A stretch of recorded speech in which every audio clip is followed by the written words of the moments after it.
Bismillahirrahmanirrahim.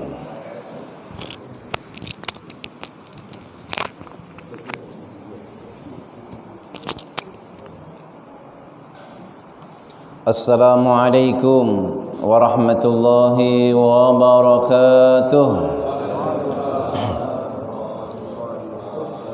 La ilaha illallah, la ilaha illallah, la ilaha illallah, Muhammadur Rasulullah. Sama. La ilaha illallah, la ilaha illallah, la ilaha illallah, Muhammadur Hasbi Rabbi Jallallah, ma fi qalbi illallah, Nur Muhammad sallallahu, la ilaha illallah, la ilaha illallah,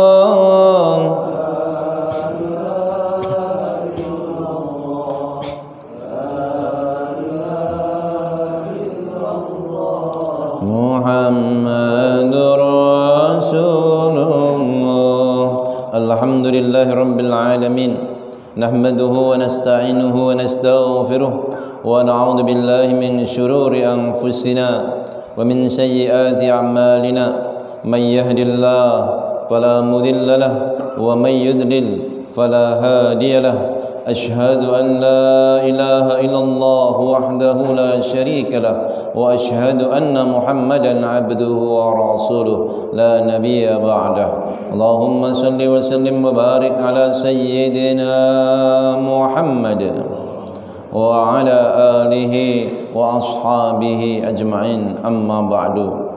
Hadratil mukarramin, para alim ulama, para asatid, segenap tokoh masyarakat, pengurus TKM Masjid Haqqul Yaqin, Bapak Ibu jamaah salat subuh yang mulia dan dimuliakan Allah Subhanahu wa taala. Bersyukur kita kepada Allah yang menghimpun kita di pagi hari ini, Allah yang telah menghidupkan kita setelah mematikan kita, dan kepadanya lah kita akan dikembalikan. Mudah-mudahan tatkala kita kembali semua dalam keadaan husnul khatimah. Salawat dan salam semoga terlimpahkan kehadiran junjungan baginda Nabi Muhammad sallallahu alaihi wasallam, Nabi yang sangat mencintai umatnya, baik umat yang hadir bersamanya, bahkan umat yang tidak hidup bersamanya. Beliau menyebut kita sebagai umat akhir zaman, sebagai ikhwan. Wa inni la astaqi ila ikhwani, aku benar-benar rindu kepada saudara-saudaraku. Jadi kita ini disebut oleh Nabi sebagai saudaranya. Awalaisa nahnu ikhwanukum ya Rasulullah, apakah kami ini bukan saudaramu ya Rasul? Nabi menjawab terhadap pertanyaan sahabat saat itu, la bal antum ashabi, tidak, kalian ini sahabat-sahabatku. Lantas siapa saudaramu yang membuat engkau menangis karenanya, meneteskan air mata karena mereka? Ikhwanil ladzina ya'ishuna min ba'di, saudaraku adalah mereka yang hidup sepeninggalku. Hum la yarawni walakin yu'minuna bi, mereka tidak melihat aku tapi mereka beriman kepadaku. Kalau ditanya yang hadir ini pernah tidak melihat Rasulullah? Belum pernah, tapi beriman kepada Rasulullah. Maka kata Nabi, hum ikhwani, mereka itulah saudaraku. Aku benar-benar rindu kepada mereka dan mereka pun merindukan aku. Mudah-mudahan jamaah yang hadir ini termasuk jamaah YouTubiah, termasuk umat yang dirindukan oleh baginda Nabi Muhammad sallallahu alaihi wasallam. Ada satu pesan Rasulullah yang tidak terungkapkan dengan kata-kata, tidak tertulis di lembaran-lembaran buku. Apa itu pesan?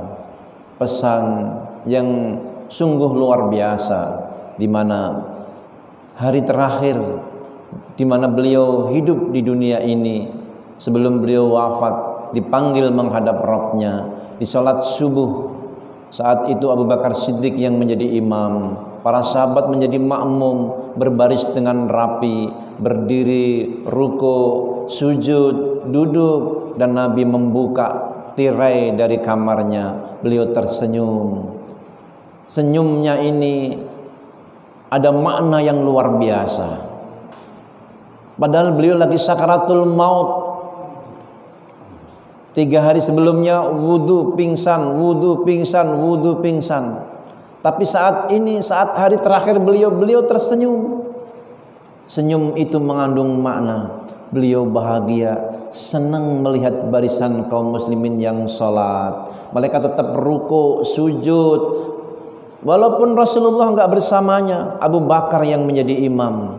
Jadi kalau tadi waktu kita sholat tadi, kita memandang Rasulullah membuka tirai dari kamarnya, saat itu Rasulullah memandang kita yang tetap berdiri, ruku, sujud, maka Nabi pun tersenyum. Mudah-mudahan kita semuanya termasuk yang membuat Rasulullah tersenyum. Tetap mendirikan sholat walaupun Rasulullah tidak bersama kita. Tetap memakmurkan masjid walaupun Nabi tidak ada di tengah-tengah kita. Dan Nabi tersenyum teruslah. Seakan-akan pesan itu begitu. Kalian mendirikan sholat sepeninggalku nanti. Karena pesan Nabi as-salah, as-salah, as-salah wa ma malakat aimanuhum. Dan orang-orang yang berada di bawah tanggung jawabmu, jaga dengan baik-baik. Jagalah sholat dan jagalah orang-orang yang berada di bawah tanggung jawabmu. Itu pesan dari baginda Nabi Muhammad sallallahu alaihi wasallam. Salat menjadi amalan yang paling utama, yang menjadi oleh-oleh Isra dan Mi'rajnya baginda Nabi Muhammad sallallahu alaihi wasallam. Sebenarnya oleh-olehnya 3, yang sering disebut 1 salat. Ada 2 lagi. Beliau dipanggil menghadapnya, selain menerima perintah salat, beliau juga mengambil 1 surat yang itu menjadi surat yang paling utama. Dia menjadi induk dari Al-Quran, ialah surah Al-Fatihah. Jadi Al-Fatihah itu diambil di bawah ars. Beda dengan surat yang lainnya turun melalui malaikat Jibril. Tapi 1 surat Al-Fatihah ini dibawa, diambil dari ars, maka turun ke muka bumi. Nabi di Al-Aqsa, lalu diperintahkan sholat lagi. Di sana kumpul seluruh para nabi, 124.000 para nabi, 313 rasul. Nabi disuruh mengimami. Beliau sudah membawa Al-Fatihah. Beliau menjadi Sayyidul Anbiya wal Mursalin, pemimpin para nabi dan rasul. Ya Muhammad taqaddam. Betapa tinggi kedudukan Nabi Muhammad. Seluruh para nabi dan rasul berkumpul. Beliaulah yang menjadi imamnya, menjadi sayyidnya. Maka para ulama membuat syair, Muhammadun sayyidul qawnaini wa saqalaini wal fariqaini min urbin wa min ajamin. Ya Rabbi bil Mustafa waghfir lana ma madha. Kita sering menidangkan tapi kadang-kadang nggak tahu maknanya, maka saya terjemahkan. Muhammad pemimpin di dunia dan akhirat, bagi jin, manusia, orang Arab dan lainnya. Ya Rabbi bil balik maqasidana,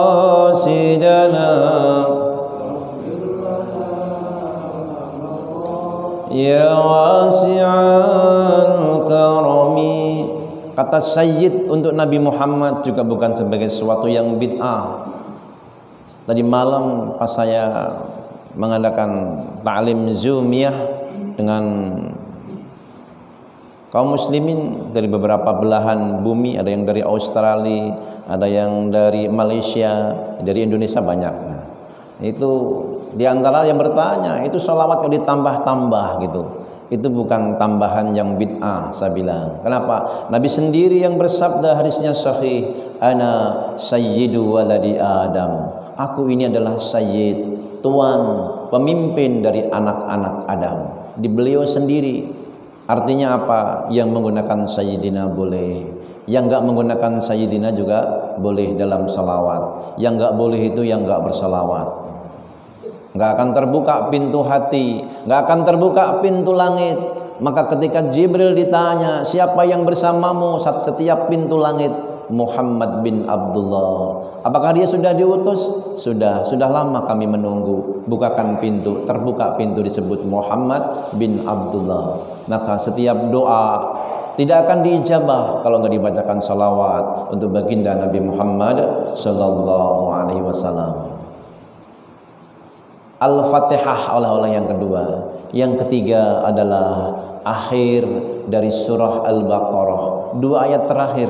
Man qara'a ayatani, siapa yang membaca ayataini, 2 ayat yang terakhir dari Al-Baqarah ini dalam satu malam, kafata, dia sudah cukup. Kenapa?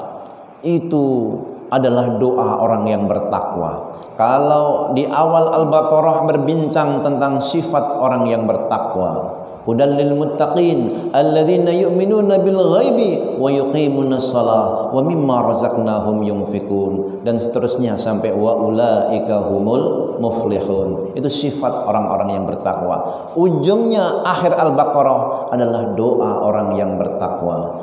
Amanar rasulu bima unzila ilaihi mir rabbih wal mu'minun kullun amana billahi wa malaikatihi wa kutubihi wa rusulihi la nufarriqu baina ahadin min rusulihi wa qalu sami'na wa ata'na ghufranak. Ya Allah, kami mendengar, kami taat, ghufranak. Ketika kita mengucapkan ghufranak, ya Allah, kami mohon ampunanmu, Allah langsung jawab, na'am, iya, aku ampuni.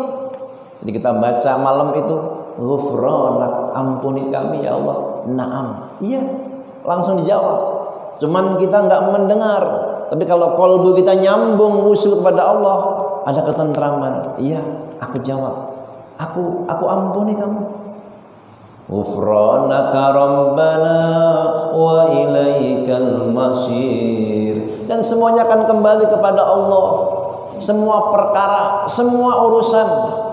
Dosa banyak, tapi rahmat Allah lebih banyak. Kita mohon ampun kepada Allah. Kita juga nggak suci-suci amat. Pasti kita punya salah. Betul atau betul? Siapa yang tidak punya salah? Justru orang yang merasa nggak punya salah, itulah orang yang salah.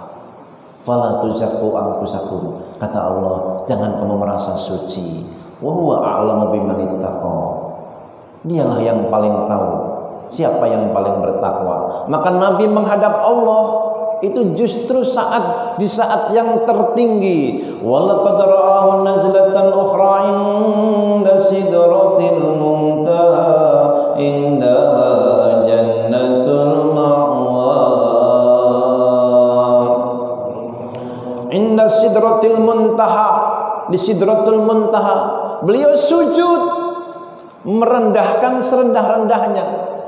Sujud saat terdekat antara Rabb dengan hambanya, bukan saat membungsungkan dada, bukan saat merasa tinggi, justru saat hamba itu merasa dhaif, lemah, tadhallul, merasa hina sehina-hinanya. Saat itulah Allah angkat derajatnya setinggi-tingginya. Maka kita salat, rukuk, sujud disebut oleh Nabi as-salatu mi'rajul mu'min.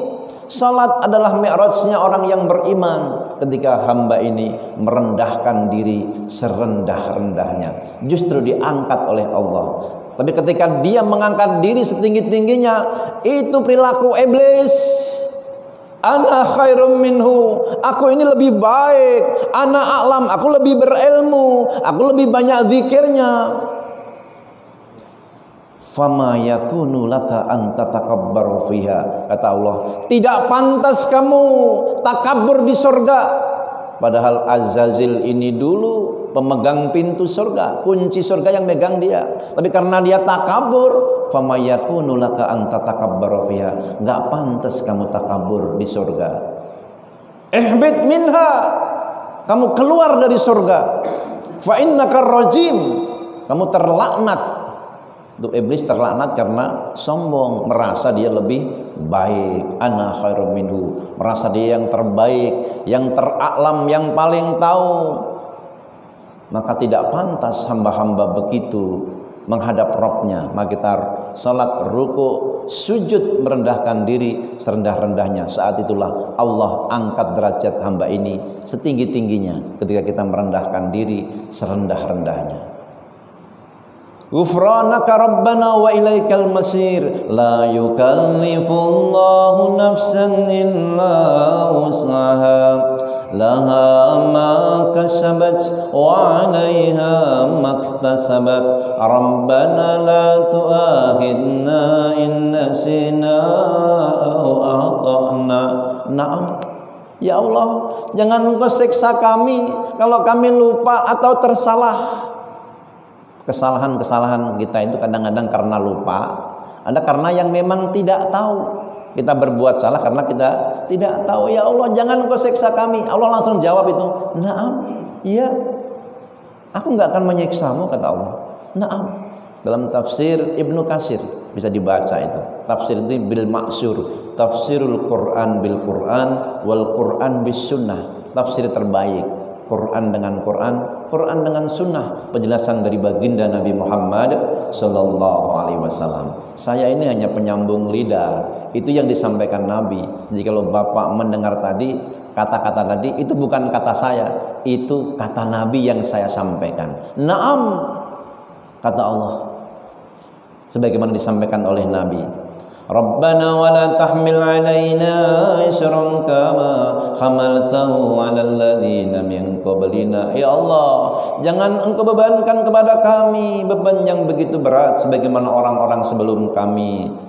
Jangan Engkau jadikan syariat yang berat buat kami seperti syariat sebelum kami. Syariat ini ringan dibanding umat sebelumnya. Kalau umat Nabi Musa bertobat, faqtulu anfusakum dzalikum khairum lakum inda bari'ikum, bunuhlah dirimu, itu lebih baik di sisi Tuhanmu. Siapa kita yang mampu tobat harus bunuh diri? Kira-kira mampu enggak? Faqtulu anfusakum, bunuhlah dirimu. Itu tobatnya umat Nabi Musa. Tapi syariat umat Nabi Muhammad tidak perlu begitu. Tobat cukup dengan menyesal, jangan mengulangi lagi perbuatan maksiat itu. Kemudian ikuti dengan perbuatan baik. Illa man taba wa amana wa amila amalan salihan fa ulaika yubaddilullahu sayyi'atihim hasanat wa kana Allahu ghafurur rahima. Kecuali mereka yang bertobat, beriman, beramal soleh, ikutin dengan amal soleh. Maka sesungguhnya Allah Maha Pengampun lagi Maha Penyayang. Menyesal, tidak mengulangi lagi, ikuti dengan perbuatan soleh. Kalau terhadap sesama hamba, maka kalau dia berbuat dolim, itu ganti kedoliman itu. Cukup dengan itu, nggak perlu membunuh diri. Itu taubatnya umat Nabi Musa. Dalam syariat kesucian umat Nabi Isa, kalau pakaiannya kena najis, digunting atau dibakar. Kita nggak perlu menggunting atau membakar pakaian kita. Ini pakaian baru, ini hadiah dari jamaah nih. Ini baju, ini baru. Nah, misalnya nih, kena kotoran ini harus saya gunting, kan sayang gitu. Atau harus dibakar, cukuplah dicuci. Ini syariat umat Nabi Muhammad sallallahu alaihi wasallam, lebih ringan. Rabbana wa la tuhammilna ma la taqata lana bih wa'fu anna. Ya Allah, maafin kami. Jawab lagi, na'am. Waghfir lana, ampuni kami ya Allah. Na'am. Warhamna, sayangi kami ya Allah. Na'am, ya aku sayangi kamu. Rahmati kami, ya aku rahmati kamu. Anta maulana, engkaulah pelindung kami. Fansurna 'alal qaumil kafirin, tolonglah kami atas orang-orang kafir. Na'am, ya. Maka Mu'ad bin Jabal kalau membaca ayat ini beliau amin. Amin bukan hanya pas ghairil maghdubi alaihim, Tapi setelah fangsurna alal qaumil kafirin, karena sebagai sebuah doa, amin ya Allah, ijabah doa kami. Tapi pas sendiri kalau jadi imam jangan begitu, nanti makmumnya bingung. Bener tapi nggak pada tempatnya gitu. Kenapa? Nggak semua makmum ngerti gitu. Ini yang kayak gini kan jarang dijelasin. Betul. Saya sudah mesantren lama, dari yang namanya SMA dulu 3 tahun, terus kuliah S1, S2, S3, itu baru ngerti sini, baca sendiri, nggak ada yang jelasin juga begini. Setelah belajar, ternyata ada dalam tafsirnya. Setelah ghairil maghdubi alaihim waladdallin, amin. Kemudian setelah fangsurna alal qaumil kafirin juga dibaca amin. Ada sebagian sahabat yang baca demikian, Mu'adz bin Jabal. Dan ini bagian yang disunnahkan, itu adalah doa yang memang kita dianjurkan, amin ya Allah, ijabah doa kami. Karena kata Nabi, itu akhir Al-Baqarah, doa orang-orang yang bertakwa. Dalam sebuah tafsir disebutkan.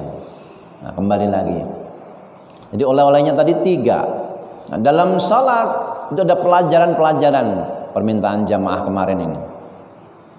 Salat dan manifestasinya ya, perwujudannya lah gitulah, biar gampangnya, pakai bahasa kebarat-baratan kelibet gitu. Mau bilang manifestasi aja susah. Ini biar jamaah pada bangun, biar nggak ngantuk. Kan kadang-kadang begitu, kalau ngelihat kesalahan orang itu orang lebih bangun gitu, lebih semangat gitu. Apalagi yang salah ustadznya, wah ditepokin itu. Maka hati-hati jadi ustadz katanya. Pertama, sholat itu dimulai dengan bersuci. Artinya apa? Orang yang ahli sholat itu menjaga kesucian. Jangankan yang zahir, yang tampak, yang batin, yang nggak tampak pun dijaga. Dia nggak mau sholat kalau hadas. Hadas itu kelihatan nggak? Kalau najis kan kelihatan nih, najis, entah kencingnya, kotorannya kelihatan. Kalau hadas itu kan nggak kelihatan. Siapa yang ngelihat ketika kita datang ke sini, sementara kita belum wudu sudah kentut? Nggak ada yang tahu kecuali kita dengan Allah. Tapi kita nggak mau. Loh, kalau yang hadas nggak kelihatannya dia jaga, jangan sampai masuk masjid tanpa bersuci, jangan sampai sholat tanpa bersuci, karena nggak sah. Apalagi yang kelihatan. Maka Nabi itu sangat menjaga, baik yang di luar maupun yang di dalam. Sampai-sampai beliau, laula an asukka ala ummati la amartum bisiwak kullas salat. Kalau enggak memberatkan umatku, ku perintahkan mereka itu siwak. Siwak itu gosok gigi yang sekarang, yang tetap tradisional menggunakan kayu siwak boleh. Pakai modern gosok gigi juga boleh, pakai pasta gigi dan sikat gigi. Itu membersihkan, intinya sama-sama membersihkan. Jangan sampai ketika takbir Allahu Akbar baca Fatihah, tempenya keluar, dagingnya keluar. Kenapa? Menuju kekhusyuan. As-siwak mardatun li rabbi mutahhirun lil fammi. Siwak itu mensucikan mulut dan membuat Allah ridha. Dia jaga kebersihan, sampai yang di dalam mulut pun dia jaga, jangan sampai ini kotor. Itu masih zahir. Yang batin, orang yang salat, yang dia khusyuk dalam salatnya, dia jaga jangan sampai mengotori hatinya dengan dengki, dengan iri, dengan riya, dengan sum'ah. Dia jaga. Kenapa? Ada orang-orang yang salat itu kalau dia nggak menjaga hubungannya dengan Allah, nggak wusul, itu nggak dapat nilai apa-apa, cuman gugur kewajiban. Kata Rasulullah SAW, innal abda, sesungguhnya seorang hamba, layang syarifu min salatihi, dia selesai dari salatnya, berdiri dari salatnya, walam yuktab lahu minha illa nisfuha. Dia nggak ditulis dari salatnya kecuali cuma separohnya. 2 rakaat tapi hitungannya cuma 1. 4 rakaat tapi hitungannya cuma 2. Nisfuha. Itu masih lumayan. Karena ada juga illa sulusuha. Ada yang nilainya cuma sepertiganya.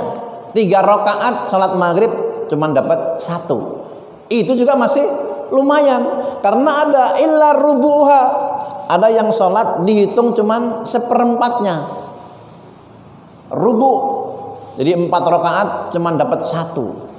Itu masih lumayan, karena ada illa usyuruha, ada cuman 1/10-nya. Salat tarawih 10 rakaat dihitung cuman 1. Ya kalau 4 rakaat atau 2 rakaat dihitung seberapa itu? 2 bagi 10, 1/5 ya? Nggak nyampe setengah, nggak nyampe. Kenapa? Innallaha la yanzuru ila suwarikum. Allah enggak melihat wajahmu, bentuk tubuhmu, wala jisamikum, badanmu, walaki yanzuru ila qulubikum, tapi Allah pandang hatimu, wa a'malikum, dan amalmu. Tambahan amal ini penting. Jangan sampai nanti memperbagus hati tapi amalnya buruk. Yang bagus mah ya bagus amalnya, bagus kolbunya, tapi kolbu menjadi titik utama. Maka siapa yang pagi hari dia bertobat, menyesal karena semalam nggak bangun malam, atau karena maksiatnya, orang yang menyesal karena maksiatnya itu lebih baik daripada orang yang sombong karena ibadahnya. Wah, semalam ibadah, semalam suntuk, tapi paginya sombong, nggak ada nilainya di hadapan Allah. Kayak iblis yang banyak zikirnya tapi akhirnya sombong. Ini pentingnya majelis ilmu. Maka tolabul ilmi sa'atan khairum min alfi rakaatin. Menuntut ilmu 1 jam sesaat lebih baik daripada sholat 1000 rakaat. Karena sholat 1000 rakaat kalau nggak dibarengin ilmu, hasilnya itu sombong, takabur dengan sholat, dengan ibadah. Jadi takabur itu macam-macam. Bukan hanya dengan harta, itu mah tampak jelas. Yang lembut itu, yang halus itu justru dengan ibadah, merasa diri ini suci. Wal iyadu billah, naudzubillahi min dzalik. Para nabi saja selalu merasa diri ini salah, zalim. Maka Nabi Adam mengatakan, qala rabbana zalamna anfusana wa illam taghfir lana wa tarhamna lanakunanna minal khasirin. Rabb, kami telah menzalimi diri kami. Jikalau tidak Engkau ampuni dan Engkau sayangi kami, niscaya kami termasuk hamba-Mu yang merugi. Silakan.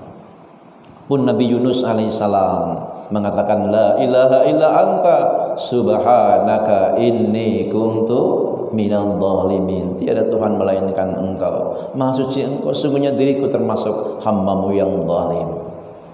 Terus setelah bersuci, kemudian ahli sholat itu sholat muftatahatun bitakbir, dimulai dengan takbir. Takbir itu Allahu Akbar, mengagungkan Allah. Maka pribadi ahli sholat itu hidupnya mengagungkan Allah. Wa rabbaka fakabbir, bukan mengagungkan jabatan, harta, pangkatan, tapi yang dia agungkan Allah. Bukan mengagungkan kelompok atau golongan, tapi dia agungkan Allah. Wa rabbaka fakabbir. Maka dakwah itu ud'u ila sabili rabbika bil hikmah. Serulah Tuhanmu, serulah ke jalan Tuhanmu bil hikmah, ke jalan Allah, bukan ke jalan golongan, ke jalan partai, ke jalan kelompok. Karena kalau itu beda-beda. Kita banyak partai, banyak golongan, banyak kelompok. Tapi kalau ila rabbika, Tuhanmu Tuhan yang satu. Wa ilahukum ilahu wahid. Mungkin beda partai nggak apa-apa, beda kelompok nggak apa-apa. Hum ikhwanuna, mereka saudara kita. Kenapa? Sama-sama kita sebagai hamba Allah yang menyembah kepada Allah. Takbiratul ihram, ihram itu yang mengharamkan. Dalam salat, jangankan yang haram, yang halal pun haram untuk dimakan, untuk diminum. Nggak boleh orang salat sambil makan walaupun halal. Nggak boleh orang salat sambil minum walaupun halal. Nggak boleh orang salat berbicara dengan temannya walaupun sebenarnya boleh halal itu.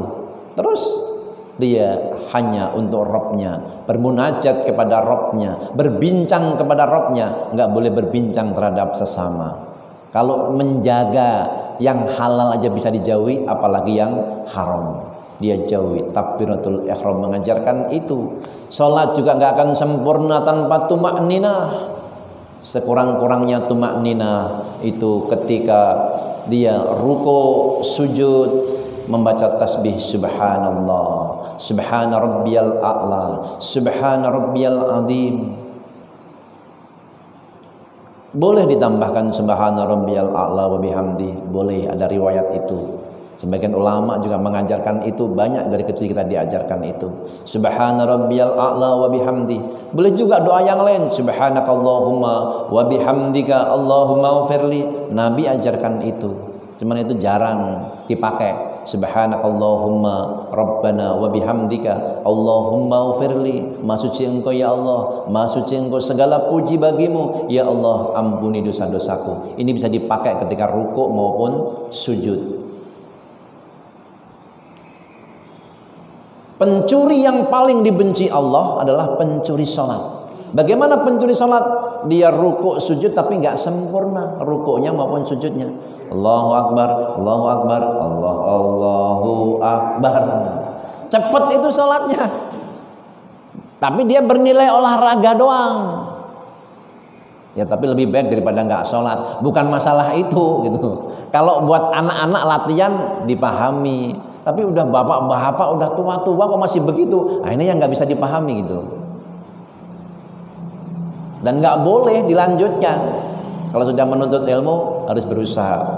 Bagaimana wusul kepada Allah, menghadirkan qalbu kepada Allah Subhanahu wa ta'ala dalam salatnya. Nanti asarnya pengaruhnya sehabis salat. Inna salata tanha 'anil fahsya'i wal munkar. Sesungguhnya salat itu dapat mencegah perbuatan keji dan mungkar. Ada yang bertanya, banyak yang salat tapi kenapa kok masih banyak yang korupsi? Banyak yang salat kenapa banyak yang maksiat juga? STMJ, salat terus maksiat jalan. Kalau kita membaca ayatnya Al-Ankabut 45 itu dimulai utluma uhiya ilaika minal kitab. Bacalah yang diwahyukan kepadamu dari Alkitab. Wa aqimis shalah, baru dirikan salat. Baca kitab, ngaji dulu baru salat. Masalahnya sekarang banyak yang salat tapi nggak ngaji. Betul nggak betul? Jangankan yang nggak datang ke masjid, yang datang ke masjid aja sudah sholat kadang-kadang nggak mau ngaji. Padahal ini punya keutamaan luar biasa. Selama duduk di majelis ini Allah gugurkan dosa-dosa kita, Allah angkat derajat kita. Para malaikat mendoakan li tolibil ilmi, hewan-hewan, burung-burung, hatta samak fil bahri. Itu ikan-ikan di lautan doain, ya Allah ampuni mereka yang duduk di majelis ilmu itu di Masjid Hakul Yakin. Diampuni, didoain sama yang namanya burung-burung, binatang-binatang sampai di lautan, ikan-ikan di lautan yang nun jauh di sana doain kita. Atau kama qala baginda Nabi Muhammad sallallahu alaihi wasallam. Jadi bacalah kitab, dirikan salat, pelajari ilmunya dulu, ngaji dulu, baru salat, baru inna sholata tanha anil fahsya'i wal munkar. Salatnya dapat mencegah perbuatan keji dan munkar. Yang terakhir sebelum tanya jawab, waktunya cepat sekali ya. Cepat atau karena menghayati? Karena menghayati. Jadi nggak terasa itu sampai syuruk itu. Coba suruh dzikir baca Quran sedih sampai syuruk. Kadang-kadang berat itu. Dzikir sampai syuruk. Tapi kalau ngaji begini nggak terasa, tahu-tahu syuruk gitu. Salat itu diakhiri dengan salam. Awalnya takbir mengagungkan Allah, akhirnya salam. Assalamualaikum warahmatullah. Maka ahli salat itu menebar salam, menebar kedamaian. Hidupnya itu membawa manfaat, bikin senang orang, menebar kebaikan. Kalau dia rajin salat tapi sukanya bikin reseh, nah itu belum benar salatnya. Habis sholat salam mukenah masih nempel, peci masih nempel, udah marah-marah gara-gara nggak seneng sama anak-anak. Diam. Misalnya itu ada nggak? Ada yang model begitu. Waduh melotot. Woi, diam nggak usah ke masjid. Nah, kok marah-marah begitu, habis salam kok langsung cuap-cuap begitu. Kalau saya nggak pernah terganggu dengan resehnya anak-anak, saya terganggu dengan teriakan bapak-bapak tadi malah. Kenapa? Ya ini belum sholat sebenarnya dia. Sepanjang dia sholat, dia lagi mikirin anak-anak, dia tidak menghadap Robnya, dia melalaikan Tuhannya. Saya mendengar dan melihat sendiri itu pas ngimamin taraweh, itu habis salam, diam, jangan berisik anak iblis. Ya Allah, baru kali ini ada anak manusia dibilang anak iblis itu. Itu yang mengajak anak tadi bilang sama saya, habis saya ceramah, Ustadz, itu anak saya ajak dari pasar, bapak ibunya nggak sholat, saya ajak ketemu sholat, ikut sholat, biar dia ikut sholat, biar berubah itu, mungkin nanti keturunan berikutnya menjadi ahli sholat walaupun orang tuanya nggak sholat. Sampai musola dibilang anak iblis. Padahal itu habis tahiyat salam baru selesai itu, belum juga selesai tarawehnya, dari awal taraweh gitu. Itu tandanya waktu salat nggak menghadap Allah, hatinya itu lagi disibukkan sampai anak-anak itu. Saya malah nggak tahu apa berisiknya anak-anak. Kalau kita lagi asik sama Allah, buat apa juga mikirin anak-anak itu? Yang dia rame berisik, biarlah dia berisik dengan alamnya. Kita lagi berbisik dengan Rob kita. Maka ahli salat itu menebar salam. Dia sebagai lambang hablum minallah, tapi juga lambang hablum minannas. Maka orang-orang yang sudah salat harus mau membantu temannya, membantu saudaranya. Disebut pendusta agama orang yang salat tapi tidak mau menolong dengan barang-barang yang berguna. Ara'aital ladzi yukadzibu biddin. Tahukah kalian pendusta agama itu? Fadzalikal ladzi yad'ul yatim. Mereka yang menghardik anak-anak yatim.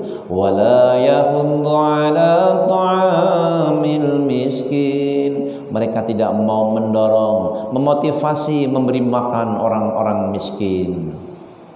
Fawailul lil musallin. Celaka, neraka wel bagi orang yang sholat. Tapi jangan berhenti, karena di situ ada terusannya. Kalau yang sholat celaka, apalagi yang enggak sholat. Enggak semua orang yang sholat. Fawailul lil musallin alladzina hum an sholatim sahun. Mereka yang lalai dari sholatnya. Sholat tapi lalai.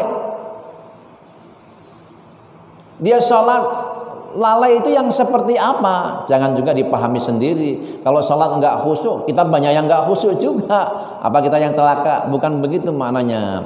Alladzina hum an sholatihim sahun, alladzina hum yuraun. Mereka riya dalam sholatnya. Mereka itu kalau enggak ada orang enggak sholat, karena semata-mata riya. Sholatnya karena ada temennya nggak enak sama orang tuanya, nggak enak sama mertuanya. Biasanya nggak sholat, sama calon besan jadi sholat ini. Takbirnya aja, wah dikenceng-kencengin, difasih-fasihin, Allahu Akbar. Biasanya mah nggak gitu-gitu amat, malah kadang-kadang nggak sholat itu. Ruyuraun, mereka riya, wa yamna'unal ma'un. Mereka tidak mau membantu dengan barang-barang yang berguna. Sekedar minjemin sendok, minjemin piring aja nggak mau. Nanti nggak dikembaliin, nanti hilang. Jangan. Wa yamna'unal ma'un. Tidak mau menolong, membantu dengan barang-barang yang berguna. Itu sholat tapi dia pendusta agama. Na'udzubillahi min dzalik. Semoga Allah golongkan kita sebagai hamba-hambanya yang ahli salat. Karena salat itu menjadi cerminan. Dia awwalu ma yuhasabu yaumal qiyamah as-salat. Amal yang pertama kali dihisab adalah amalan salat. Fa in saluhat saluhat sairu jasadu kullu. Fa in saluhat saluhat sairu amaluh. Kalau baik itu salatnya, maka amal yang lain ikut baik. Wa in fasadat, kalau rusak maka rusaklah amal yang lainnya. Salat menjadi cerminan dan amal yang pertama kali dihisab di hari kiamat nanti. Sebelum saya akhiri dengan doa, kalau ada yang mau bertanya saya persilahkan. Monggo.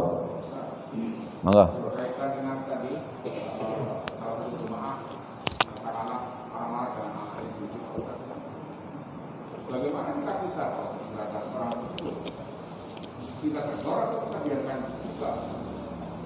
Ya. Ya. Ya.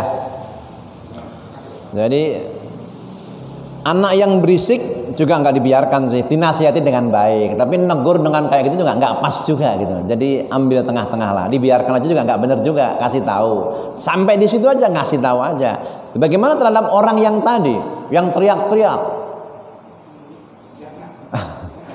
Ya kalau kita negur malah jadi berantem itu. Yang kayak gitu diistighfarin aja, doain aja. Nanti yang ngasih nasihatnya biar ustadznya. Kalau ustadznya yang ngasih tahu sambil ceramah kan nggak menuju pada satu orang. Buat bersama. Nasihat itu yang paling bermanfaat, yang paling pertama harus mendengarkan adalah yang memberi nasihat. Karena yang paling dekat dengan mulut ini adalah telinga ini. Jadi nasihat ini pertama buat diri saya sendiri biar tambah sabar, tambah paham, tambah khusyuk. Pertama ini, yang kedua baru buat pendengarnya. Jadi di sana nanti insya Allah nggak akan tersinggung kalau yang ngasih tahu gurunya atau ustadznya. Tapi kalau yang ngasih tahu temen-temennya malah bisa berantem. Terus gimana? Mau dibiarin aja? Wah tambah berantem itu kalau begitu. Jangan langsung ditegur. Dia nggak mau. Dia itu lagi sakit hatinya. Orang yang lagi sakit kalau kita dipijit itu malah teriak dia. Padahal mijit itu baik gak? Baik. Nasihat baik gak? Baik. Tapi dia lagi sakit. Jangan. Nanti mungkin pas lagi seneng diajak makan dulu, ditraktir, baru nanti jangan teriak-teriak begitu. Habis dikasih makan gitu. Jangan langsung ditegur. Jangan nanti diajak makan-makan, diajak seneng-seneng lah gitu. Itu baru ditegur gitu. Sampaikan dengan cara yang lembut. Jangan di tengah keramaian. Nanti dia merasa terobek-robek kehormatannya kalau dia ditegur di tengah keramaian itu. Kenapa? Dia punya harga diri juga. Yang dalam pandangan dia nggak mau juga dia dicidrai harga dirinya, padahal dia sudah mencidrai anak-anak itu. Anak-anak itu orang yang suci, belum punya dosa, dia belum balik, dia belum wajib sholat, dia baru berlatih melihat orang yang sholat. Justru orang tuanya ini yang banyak dosa. Bagaimana orang yang banyak dosa membentak-bentak orang yang nggak punya dosa? Itu kan kurang ajar itu sebenarnya. Tapi dia nggak sadar diri gitu. Namanya anak-anak. Kenapa? Nabi sendiri Hasan Husain, beliau sholat, Hasan Husain ini naik kuda-kudaan di punggungnya. Kalau terganggu jamaah yang lain terganggu. Kenapa lama bener sujud Nabi? Tapi sahabat diem-diem saja. Tapi setelah sholat baru ada yang berani untuk bertanya, kenapa anda sujud begitu lama ya Rasulullah? Tadi Hasan Husain naik punggungku, khawatir mereka jatuh kalau aku mengangkat punggungku. Saya biarkan dia puas dengan mainnya. Setelah turun baru Nabi angkat badannya. Kadang-kadang Nabi itu melebarkan ini kakinya buat belusukan. Itu bukan hanya beliau, Umamah kadang-kadang dinaik di pundaknya, bukan hanya Hasan Husain. Ketika beliau di atas mimbar, beliau turun dari mimbar. Kenapa? Ini Husain atau Hasan keserimpet jatuh. Innama auladakum amwalakum wa auladakum fitnah. Memang yang namanya harta anak-anak itu menjadi ujian. Beliau turun dari mimbar Jumat. Kenapa? Untuk menggendong cucunya. Disitulah sesungguhnya bagaimanapun juga dia anak-anak ini manusia yang suci, yang kalau dia salah ya diluruskan, tapi dengan cara yang terbaik. Jangan dibentak-bentak. Kalau rusak itu pribadinya, perilakunya, wataknya, butuh waktu 20-40 tahun membenahinya. Maka ketiga ada ibu-ibu yang dia meminta Nabi untuk mentahnik bayinya. Bayi ditahnik oleh Nabi, kencing, mengencingi sarungnya Nabi, bajunya Nabi, dibentak sama ibu itu. Apa yang dilakukan oleh Nabi? Jangan kamu bentak anakmu. Ini baju kotor, kena najis, saya cuci selesai. Tapi kalau kamu bentak, rusak perangainya, rusak perilakunya, pribadinya, susah untuk meluruskan, membenahinya. Begitu Nabi mengajarkan. Kalau teori modern itu ternyata marah-marah, membentak anak-anak, saraf-sarafnya banyak yang putus. Wal'iyahdubillah. Kita berlindung kepada Allah. Jadi kepada orang tadi jangan juga langsung ditegur di tempat. Kalau mau baik-baik, diajak berdua, makan-makan, ditraktir dulu gitu. Nanti kan kalau mau marah kan nggak enak gitu, udah ditraktir. Kalau nggak, sampaikan kepada guru atau ustadz. Kenapa? Karena di sana kalau ada guru, ustadz yang menyampaikan, sifatnya buat semua, buat teguran buat seseorang bukan. Mungkin demikian. Itu bagian dari tawasau bil haq wa tawasau bis sabar. Silakan. Tapi saya rasa orang tuanya dulu Ya. menasihati anaknya sebelum berangkat ke masjid. Oh ya. Wahai anakku, kalau kau udah masuk haji diamlah. Ya. Itu aja tambahan. Oh ya, memang harus begitu, bagus itu. Jadi kita perlu juga tadi anak-anak disiapin pakaiannya, karena pakaian itu menentukan. Pakai pakaian yang oblong-oblong dengan pakaian yang sudah pakaian buat sholat itu beda. Dia akan berusaha menyesuaikan diri. Siapkan pakaiannya. Dari rumah sudah dinasihatin. Kalau di rumah dinasihatin masih lari-lari juga. Kan kadang-kadang terjadi. Sudah didudukkan, sudah berdiri di sampingnya, tapi setelah sholat dia kabur lagi, lari-lari lagi. Jangan salahkan ibu mengandung. Jangan salahkan juga orang tuanya, sudah berusaha. Itu bagian dari takdir namanya. Bagian dari takdir. Kita yang harus ngalah. Wah, tapi kan kalau sholat kita begini. Itu bagi orang tua, orang yang sudah dewasa, yang sudah mukalaf. Anak-anak nggak perlu digitu-gituin. Biarkan dia lari-lari. Dia belum mukalaf. Beda. Tetap dinasehatin, tetap. Tapi jangan kemudian tadi dengan pemaksaan, dengan anak-anak nggak perlu kita beginiin ketika dia lari depan kita, karena dia anak-anak gitu.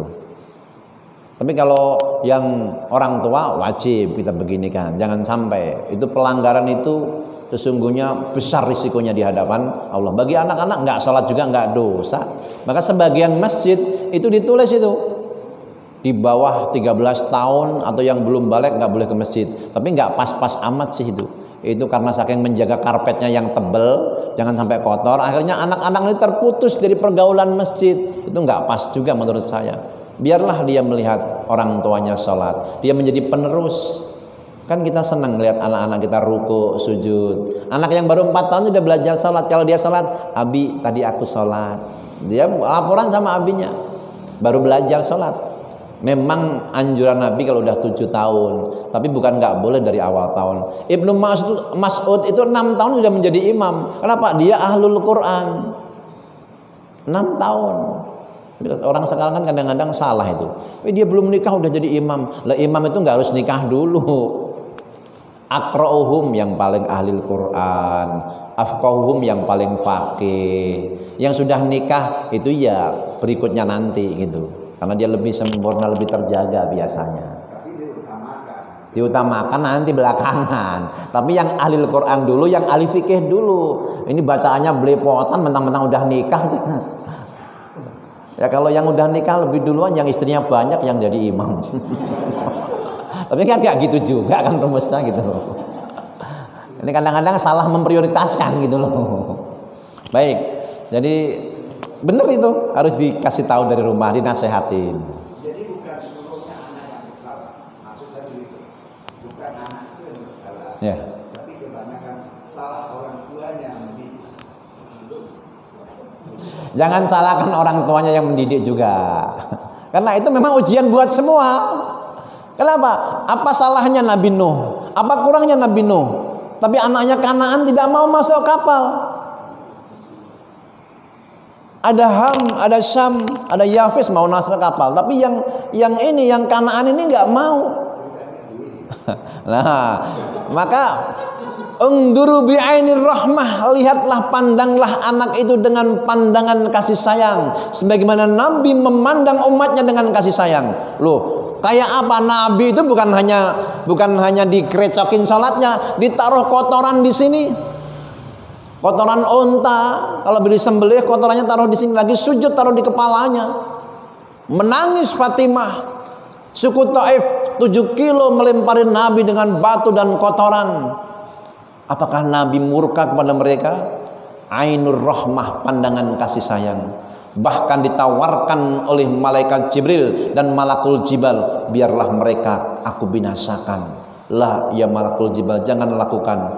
Arju ayyukhrijallah min aslabihim may ya'budullah wa la yusyriku bihi syai'an. Aku masih berharap ada anak cucunya nanti yang menyembah Allah. Allahumma ighfir lahum warhamhum wahdihim fa innahum la ya'lamun. Ya Allah, rahmati mereka, ampuni mereka, berikan hidayah pada mereka karena mereka tidak tahu. Anak-anak tadi kan belum tahu. Ya Allah, rahmati anak ini karena dia belum tahu. Mungkin juga orang tuanya juga mungkin belum tahu juga gitu. Rahmati juga itu orang tuanya. Wahdihim, berikan hidayah juga itu orang tuanya. Itu ainur rahmah. Jadi kalau cuman dikatain sebagai pejabat, dikatain ini mah biasa. Nabi itu dilemparin batu, kotoran. Nabi nggak memenjarakan mereka, bahkan mau dibalas jangan. Oh, itu sifat rahmah yang luar biasa. Selayaknya pejabat kita juga begitu. Kalau dikatain, itu mohon maaf, dibilang anjing dan lain sebagainya, udah maafkan mereka. Ya Allah, berikan hidayah pada umat ini. Ini belum mengerti ini. Memang bagi yang lain adzan itu nikmat, tapi bagi sementara orang itu menjadi momok gitu. Nggak kebayang itu kalau dengar suara adzan yang sehari semalam 50 kali itu, setiap setengah jam 28 menit adzan itu.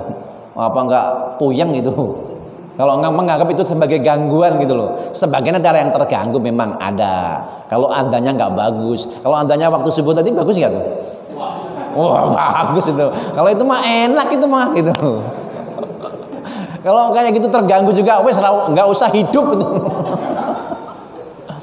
Jadi kalau yang memang mengganggu, yang kencengan, itu silakan diturunkan volumenya. Kalau nyaman, enak. Ya kalau kita terganggu, mohon maaf.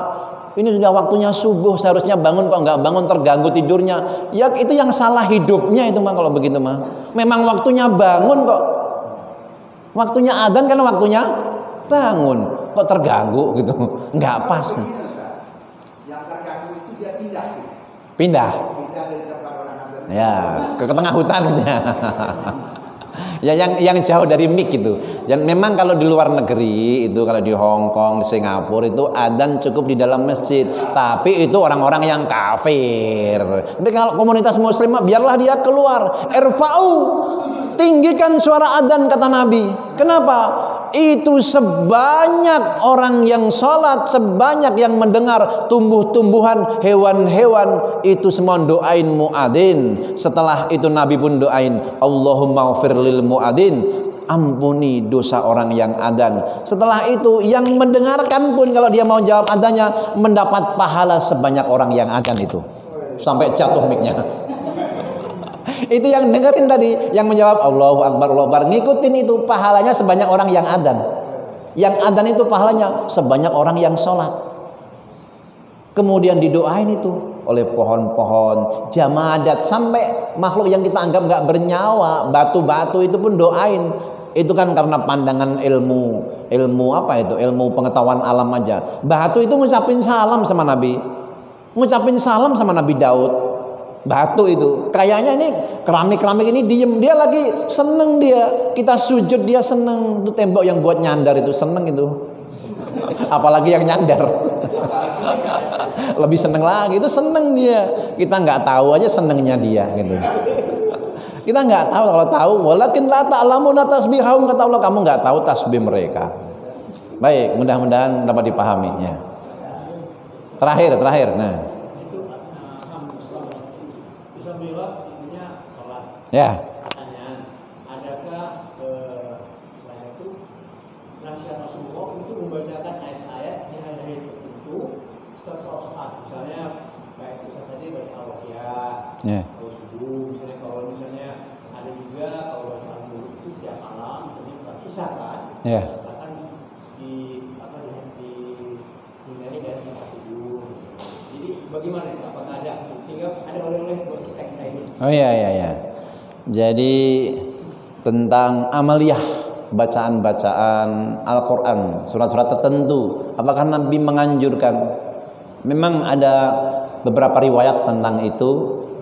Secara umum Al-Quran itu baik, nggak ada yang nggak baik.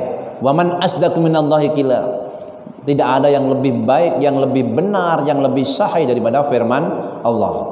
Semuanya ada manfaatnya, semua ada rahmatnya. Satu huruf 10 kebaikan. Man jaa bil hasanati falahu asyru amsaliyah. Siapa yang datang dengan kebaikan, dia 10 kebaikan. Likulli harfin asratu hasanat.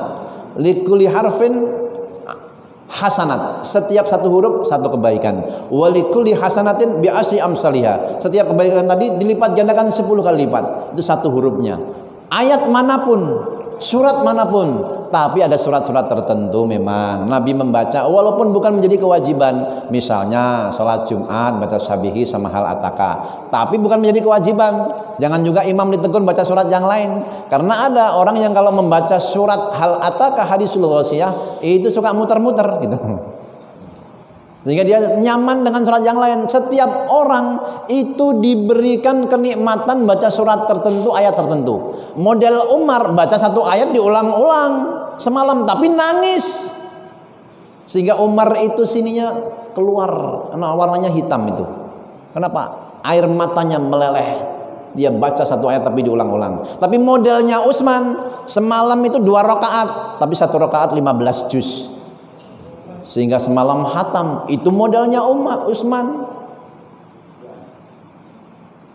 Ibnu Mas'ud mengatakan, aku nggak pernah khawatir terhadap keluargaku, nggak akan makan, akan fakir, nggak. Kenapa? Nabi pernah menyampaikan, man qara'a al-waqi'ah, siapa yang baca surat al-waqi'ah, dia nggak akan fakir, dia nggak akan kelaparan. Aku setiap hari baca surat waqi'ah. Itu bagian dari sabda baginda Nabi, diriwayatkan oleh dari Ibnu Mas'ud. Kemudian siapa yang baca tabarak, dalam Al-Quran ada satu surat 30 ayat, dalam yang lain 31 ayat. Kalau dia baca, dia terhindar dari adab kubur.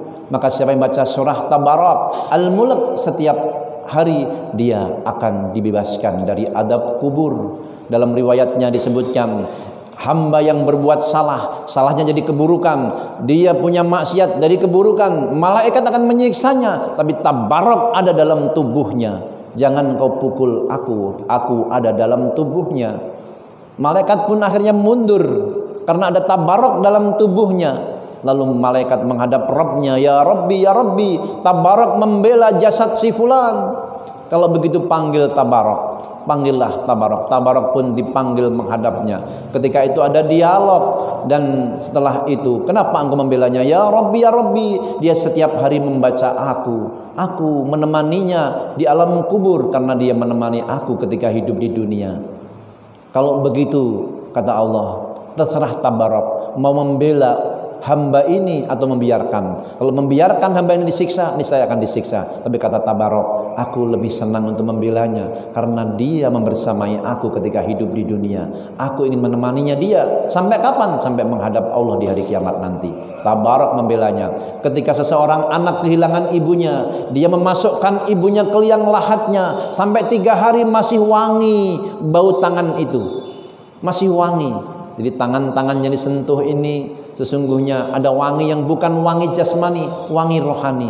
Sampai 3 hari masih wangi. Ditanyakan kepada gurunya, ya Syekhi, wahai guruku, ini sehabis aku menguburkan ibuku, tangan ini masih wangi baunya. Sampai hari ketiga ini masih wangi. Ada apa ini? Memang ibumu punya amalan apa? Setiap malam habis maghrib, ibuku membaca tabarok. Itulah yang membuat wangi tanganmu. Itu bukan wangi biasa, itu wangi rohani. Maka pencinta-pencinta Allah itu mencium bekas sujudnya aja itu ada wanginya. Para sahabat itu ada, enggak semua sahabat ada. Sebagian sahabat salaman sama Nabi 3 hari masih wangi, enggak semua sahabat. Kenapa? Itu wangi rohani, bukan wangi jasmani. Itu yang merasakan orang-orang tertentu. Imam itu sholat sama-sama mihrab, lain masjid itu beda. Masjid yang sering buat dzikir dihidupkan itu nikmat buat sholat. Tapi kalau yang jarang dihidupkan, buat sholat itu gersang, kayak nggak ada asarnya, beda. Maka kita beda sholat di Masjidil Haram sama di Masjid Hakul Yakin. Masjidil Haram lebih nyentuh, belum juga masuk baru babu salam ya meleleh air mata, belum juga masuk masjidnya. Salat di tangga bisa nerodos di Masjidil Haram. Di Masjid Hakul Yakin sudah sujud 10 kali belum nangis-nangis. Tapi bagi kalangan tertentu ada kenikmatan tertentu kalau sudah menghayati. Jadi di situ ada pengaruhnya, ada asarnya. Hari Jumat dianjurkan baca Al-Kahfi.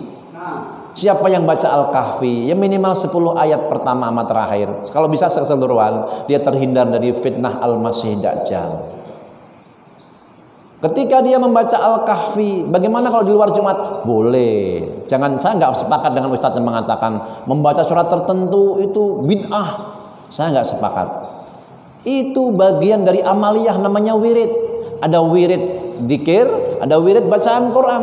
Ada orang yang setiap hari baca 10 ayat Al-Baqarah, 5 ayat awalnya, ayat kursi dan 2 ayat sudahnya, 2 ayat terakhir. Itu namanya wirid. Ada yang baca setiap malam Jumat Yasin, itu juga wirid. Ada sunnahnya, ada secara umum. Man qara'a surah Yasin, siapa yang baca surat Yasin, maka yassarallahu, Allah mudahkan urusannya. Makanya orang-orang kita mau nikahan Yasin, mau nikah lagi Yasin lagi. Mau sunatan Yasin, biar dimudahkan, nikah laginya biar mudah gitu loh. Biar lancar gitu. Sampai ya mau diriin rumah, nempatin rumah Yasin itu ada benarnya. Kenapa kalau orang yang mati Yasin? Biar dimudahkan hisabnya. Kenapa? Al-Quran dibacakan sesuai dengan niat pembacanya. Menurut Imam Ahmad sampai itu pahalanya. Percaya nggak? Kalau nggak percaya silahkan duluan saya bacain. Insya Allah sampai itu. Kalau hadiah sodakoh harta itu nyampe, kata Nabi, hadisnya sahih. Ketika anak kehilangan ibunya, kalau saya sodakoh, ummi uftutilat, ibuku mati mendadak. Biasanya dia sodakoh di waktu pagi. Kalau aku sodakoh, apakah dia dapat pahala? Tasaddaq laka walaha ajrun. Sodakohlah, kamu dapat pahala, ibumu juga dapat pahala. Kalau itu sodakoh makanan, harta itu nyampe, makanan rohani Al-Quran apa nyampe? Menurut Imam Ahmad sampai. Yang bilang nggak sampai, ya nggak usah sodakoh Al-Quran. Silakan sodakoh harta. Tapi kalau saya bilang itu sampai juga. Apalagi kalau anaknya, amal walad, amal walid, amalnya anak menjadi amalnya orang tua, nyampe itu.